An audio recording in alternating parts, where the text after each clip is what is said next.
श्रीराम. साधक हो, सध्या आपण श्री ब्रह्मचैतन्य गोंदवलेकर महाराज यांचे थोर शिष्य परमपूज्य श्री ब्रह्मानंद महाराज बेलधडीकर यांच्या चरित्राचा आस्वाद घेत आहोत.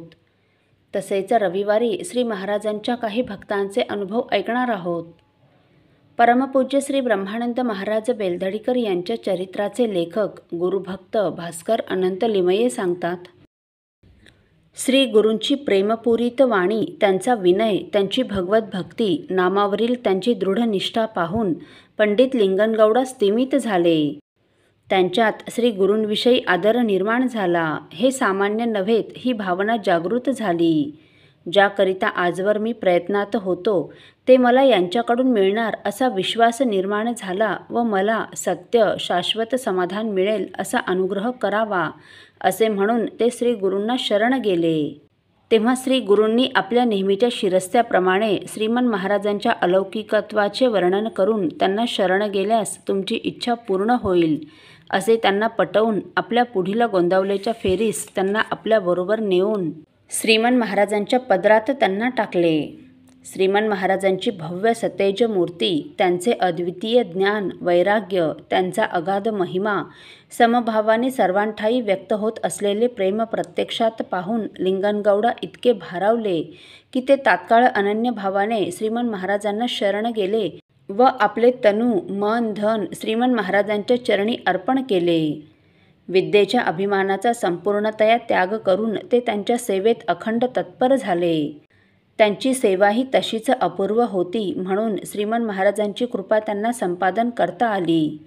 अखेर महाभागवत हे गुरुनामधेय मिळवून उपासना मार्ग व श्री रामनाम यांचा प्रसार करण्याची आज्ञा मिळवून ते आपल्या कुर्तकोटी गावाला परतले.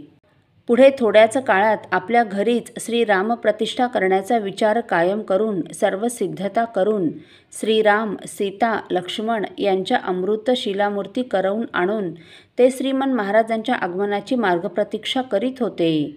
श्रीमन महाराज हुबळीस येताच त्यांना कुर्तकोटीस बोलावून आणण्याकरिता स्वतः पुढाकार घेऊन गावातील काही सद्गृहस्थांना बरोबर घेऊन हुबळीस जाऊन श्रीमन महाराजांना विनंती करून मोठ्या थाटाने ते त्यांना गदगून आपल्या गावी घेऊन आले.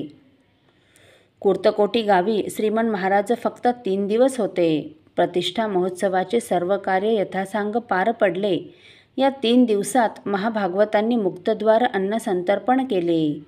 श्री महाभागवतांचा परिचय सगळीकडे विशेष असल्याने लांब लांबच्या देशातून थोर पंडित, सरकारी नौकर वगैरे पुष्कळ जनसमुदाय जमला होता.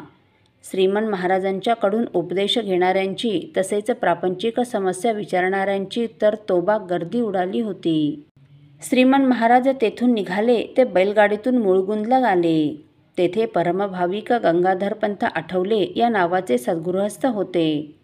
श्रीमन महाराजांच्या तब्येतीच्या अस्वास्थ्यामुळे वाटेत श्रीमन महाराजांना त्रास होऊ नये म्हणून श्रीमन महाराजांच्या उतरण्याची सोय आठवले यांच्याकडे श्री गुरूंनी आगाऊच करून ठेवली होती. त्यानुसार श्रीमन महाराजांचा मुक्काम गंगाधरपंतांकडे 2 दिवस होता. तेथून निघून ते शिरहट्टीस आले. शिरहट्टीत मंगसुळी घराण्यात धोंडाप्पा आडवेप्पा हुचाप्पा या नावाचे श्री गुरूंचे परमभक्त होते. ते श्रीमंत असून श्रद्धावान भाविक होते. श्री गुरूंवर त्यांचा फार विश्वास असल्याने त्यांच्याकडे श्रीमन महाराज फक्त 1 दिवस होते. पुढील प्रवासासाठी 32 बैलगाड्या तयार ठेवण्यात आल्या होत्या. श्रीमन महाराजांसाठी पृथक अशी धमणी गाडी, आत मऊ मखमलीची गादी पसरून उशा ठेवून त्यात श्रीमन महाराजांना सुखाने झोपता येईल अशा व्यवस्थेनिशी तयार ठेवण्यात आली होती. असो साधक हो, 13 कोटी श्री रामनाम जपाच्या सांगतेसाठी श्रीमन महाराजांनी शिरहट्टीहून बिदरहळ्ळी येथे प्रयाण केले. शिरहट्टीहून बिदरहळ्ळी हे खेडेगाव सुमारे 25 मैल अंतरावर आहे. वाटही त्यावेळी बेताचीच असल्याने प्रवास हा बैलगाडीचा होता.